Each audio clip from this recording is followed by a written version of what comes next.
Hello students, आज हम quantum numbers को सीखने वाले हैं। क्वांटम नंबर्स को इंट्रोड्यूस करने वाले थे श्रोडिंगर। श्रोडिंगर ने अपने इक्वेशन के माध्यम से हमें 3 क्वांटम नंबर्स के बारे में बताया। उनमें से पहला था प्रिंसिपल क्वांटम नंबर, दूसरा था एजीम्यूथल क्वांटम नंबर और तीसरा था मैग्नेटिक क्वांटम नंबर। उसके बाद में वेरियस स्टडीज से हमें स्पिन क्वांटम नंबर का भी पता चला। It means quantum number 4 type के होते हैं और उनमें से पहला है principal quantum number. Principal quantum number हमें साइज ऑफ ऑर्बिटल के साइज के बारे में बताता है। आइडेंटिफाई शेल यानी कि कौन से शेल में इलेक्ट्रॉन प्रेजेंट है। For example this is a nucleus और न्यूक्लियस के अराउंड वेरियस शेल्स होती हैं या ऑर्बिट्स होते हैं जिनमें इलेक्ट्रॉन कंटिन्यूअसली मूव कर रहे होते हैं। अगर हम इलेक्ट्रॉन के लिए n की वैल्यू कैलकुलेट कर लें, if n is equal to 1, तो हमें पता चल जाएगा कि इसमें जो शेल प्रेजेंट है वो है k शेल। अगर n इज इक्वल टू 2 तो हम समझ जाएंगे कि इलेक्ट्रॉन l सेल में प्रेजेंट है। If n is equal to 3 तो हम समझ जाएंगे कि इलेक्ट्रॉन m सेल में प्रेजेंट है। इट मींस जैसे जैसे प्रिंसिपल क्वांटम नंबर की वैल्यू बढ़ते जाएगी, नंबर ऑफ शेल्स भी बढ़ते जाएंगे और इलेक्ट्रॉन कहां पर मौजूद है पर्टिकुलरली वो हमें पता चल जाएगा। और इसके अलावा जो प्रिंसिपल क्वांटम नंबर है वो इलेक्ट्रॉन की न्यूक्लियस से डिस्टेंस को भी बता सकता है। For example n is equal to 3 तो हम समझ जाएंगे कि न्यूक्लियस से यहां तक की दूरी क्या है, m शेल के लिए या इलेक्ट्रॉन के लिए है। इलेक्ट्रॉन अगर यहाँ प्रेजेंट है तो वो इतनी दूरी पर किसी भी न्यूक्लियस से प्रेजेंट होगा। तो ये था principal quantum number. Next quantum number है एजीम्यूथल क्वांटम नंबर, जिसे स्मॉल l से डिनोट किया जाता है और ये किसी भी इलेक्ट्रॉन के एंगुलर मोमेंटम को समझाने में हेल्प करता है। एंगुलर मोमेंटम के बारे में हमने पिछली वीडियो में भी समझा था कि इलेक्ट्रॉन एक सर्कुलर पाथ में घूम रहे होते हैं और उस घूमने के दौरान उनकी एक वैल्यू होती है एंगुलर मोमेंटम के लिए, that is equal to nh/2π। और ये azimuthal quantum number principal quantum number पर ही डिपेंड करता है। समझते हैं कैसे।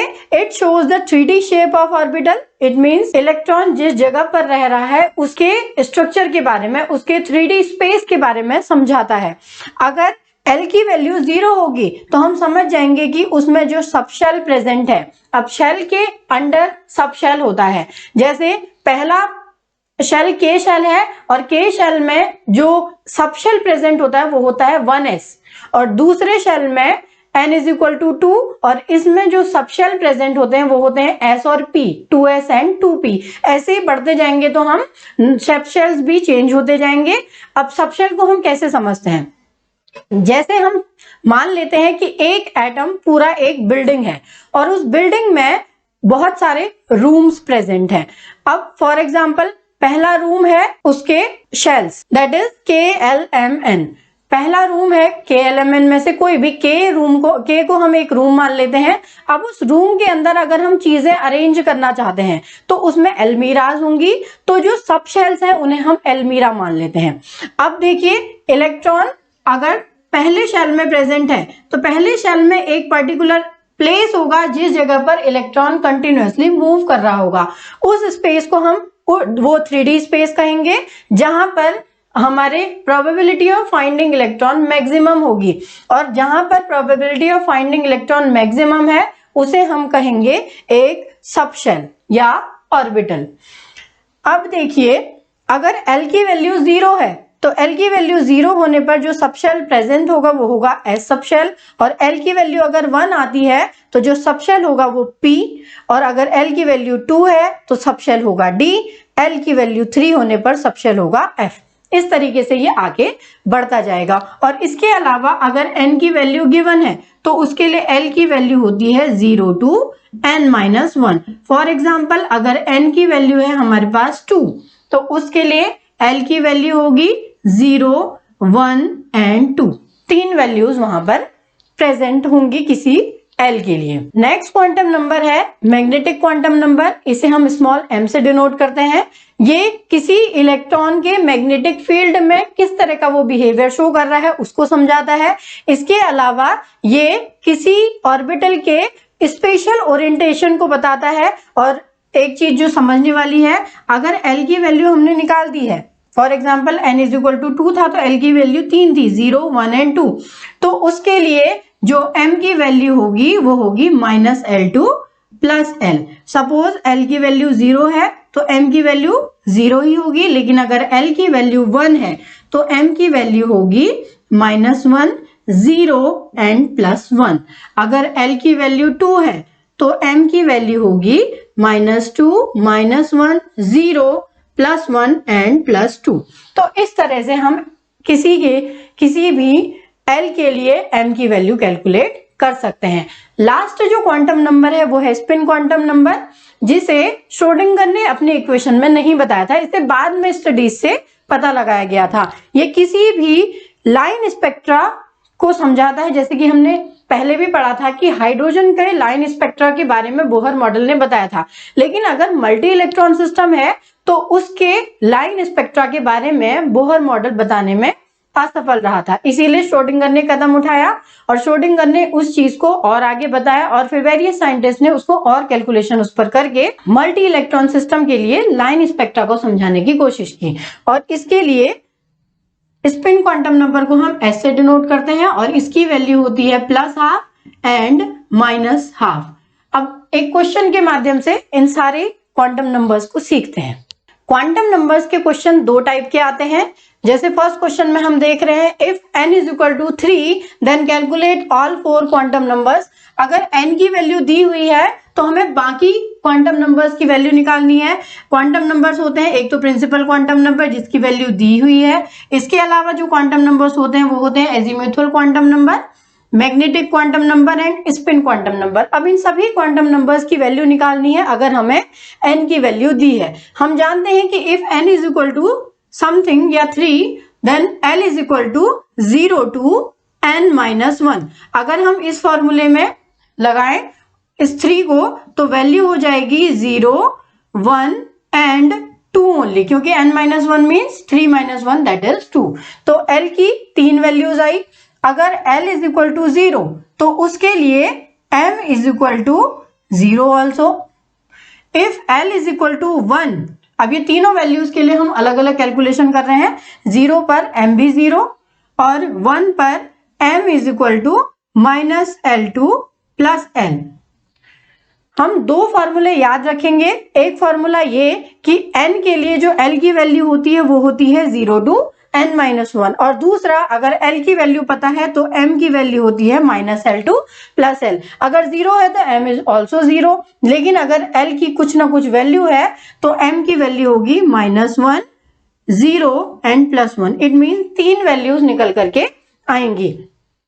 अब एक चीज और आप समझ लीजिए कि अगर केवल एक वैल्यू आ रही है m की तो इसका मतलब केवल एक सबशेल प्रेजेंट है, इट मीन्स s सबशेल। और हम जानते हैं कि l की वैल्यू अगर 0 होगी तो जो सबशेल होगा वो होगा s, या जो ऑर्बिटल होगा वो होगा s।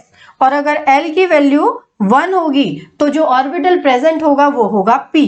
और p ऑर्बिटल के लिए हम जानते हैं कि उसमें मैक्सिमम 6 इलेक्ट्रॉन रह सकते हैं, इट मीन्स वो 3 ऑर्बिटल वाला p ऑर्बिटल होगा। इट मीन्स वो 3 सब ऑर्बिटल वाला ऑर्बिटल p होगा, और जिसके पार्ट होते हैं px, py एंड pz। और एक बात और हम समझ लेंगे कि एक सब ऑर्बिटल में या एक सब शेल, इसको हम सब ऑर्बिटल या सब शेल कहते हैं, इसमें इलेक्ट्रॉन 2 रह सकते हैं। फर्दर हम इसको भी समझेंगे कि इलेक्ट्रॉनों को भरा कैसे जाता है, या फिर एक ऑर्बिटल में 2 इलेक्ट्रॉन रहते हैं तो क्यों रहते हैं, ये सब चीजें। अब अगला, अगर L की वैल्यू ये थर्ड वाली यानी कि 2 है तो उसके लिए m की वैल्यू होगी -L2 प्लस L, और ये होगी 2, -2, -1, 0, +1 एंड +2, यानी कि 5 वैल्यूज होगी। इट मीन्स L की वैल्यू 2 होने पर जो सब ऑर्बिटल या जो ऑर्बिटल हमारे पास होता है वो होता है d ऑर्बिटल। अब इसके लिए हम स्पिन क्वांटम नंबर्स की वैल्यू निकालेंगे। L is equal to 0, m is equal to 0, then s is equal to -12 and +12। ये जान लीजिए कि कोई एक वैल्यू हो, चाहे वो 0 हो, 1 हो, 2 हो या 3 हो, कोई भी एक वैल्यू हो, उसके लिए s की दो वैल्यूज होंगी, एक होगी प्लस हाफ और एक होगी माइनस हाफ। मैंने बताया था अगर m की वैल्यू 0 है तो जो ऑर्बिटल है, या l की वैल्यू 0 है तो इसके लिए जो ऑर्बिटल है वो होगा s ऑर्बिटल, और s ऑर्बिटल में दो इलेक्ट्रॉन रहते हैं, एक क्लॉकवाइज और एक एंटी क्लॉकवाइज, या एक जिसकी स्पिन अपसाइड होती है, एक जिसकी स्पिन नीचे साइड होती है। और अपसाइड स्पिन वालों को हम माइनस प्लस हाफ से डिनोट करते हैं, और डाउनवर्ड जो स्पिन है इसके लिए हम माइनस हाफ वैल्यू निकालते हैं। इट मींस इस एक पर्टिकुलर ऑर्बिटल के लिए दो वैल्यू होगी, minus half and plus half.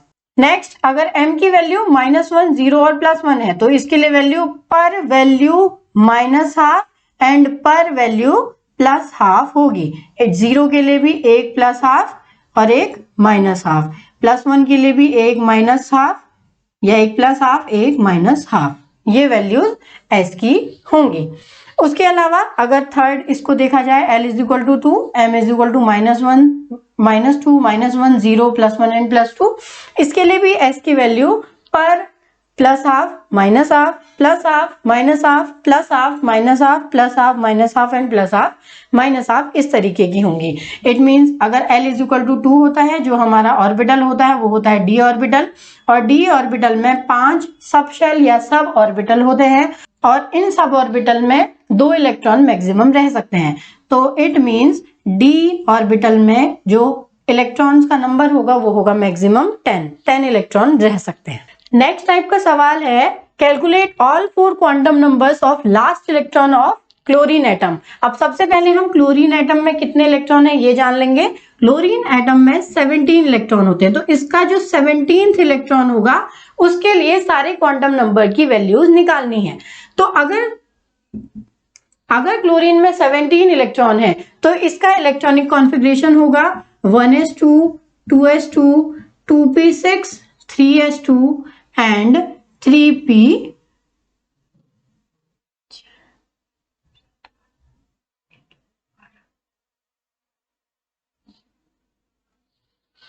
and 3p5। तो ये इसका लास्ट इलेक्ट्रॉन p में है, और जिसके लिए ओरिएंटेशन कुछ इस तरीके का होगा 1, 2, 3, 4 एंड 5, यानी कि ये वाला इलेक्ट्रॉन है लास्ट इलेक्ट्रॉन। अब इसके लिए सारी क्वांटम नंबर्स की वैल्यू निकालेंगे, क्योंकि लास्ट इलेक्ट्रॉन के आगे 3 लिखा हुआ है, it means principal quantum number की वैल्यू होगी 3, क्योंकि वो 3p पर इलेक्ट्रॉन प्रेजेंट है। 3p के लिए n की वैल्यू होगी 3। अब नेक्स्ट वैल्यू जो हमें निकालनी है वो है l।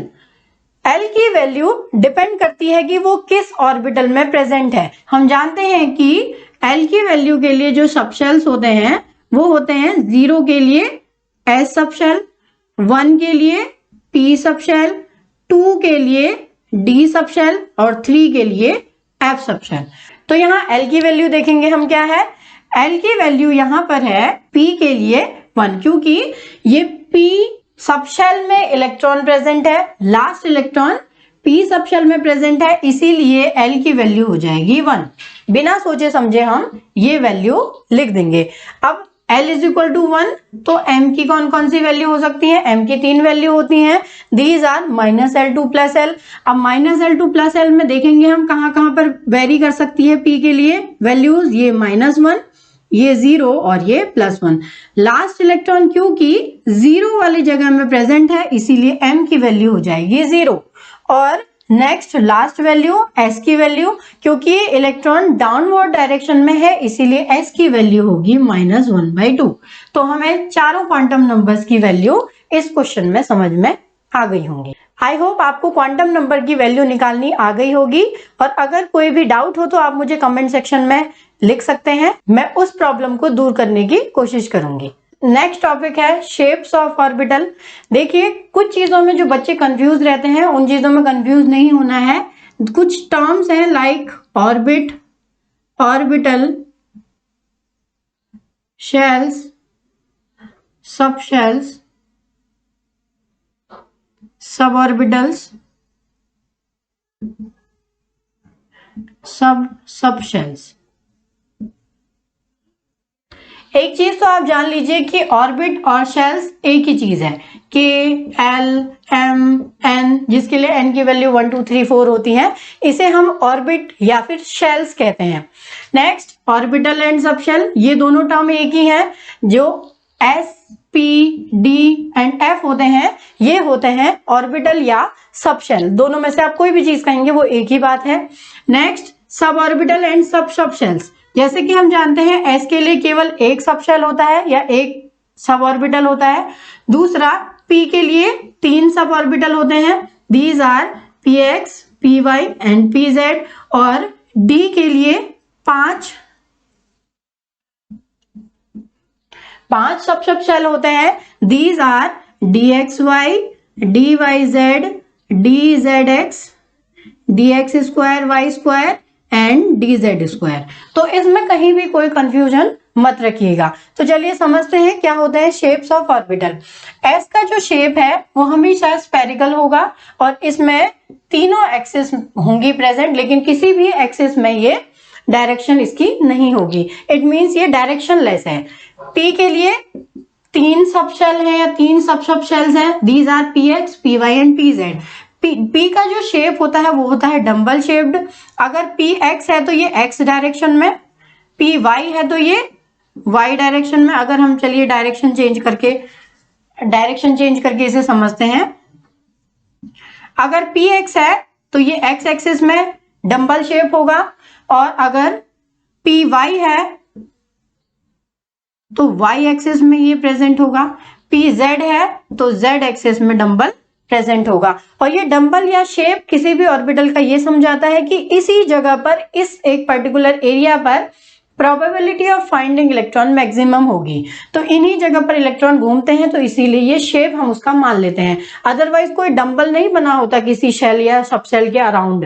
नेक्स्ट है डी ऑर्बिटल, और डी ऑर्बिटल के लिए जो सब शेल्स या सब ऑर्बिटल होते हैं वो होते हैं D X Y, D Y Z, D Z X, या डी एक्स जेड भी लिखते हैं, एक ही बात है।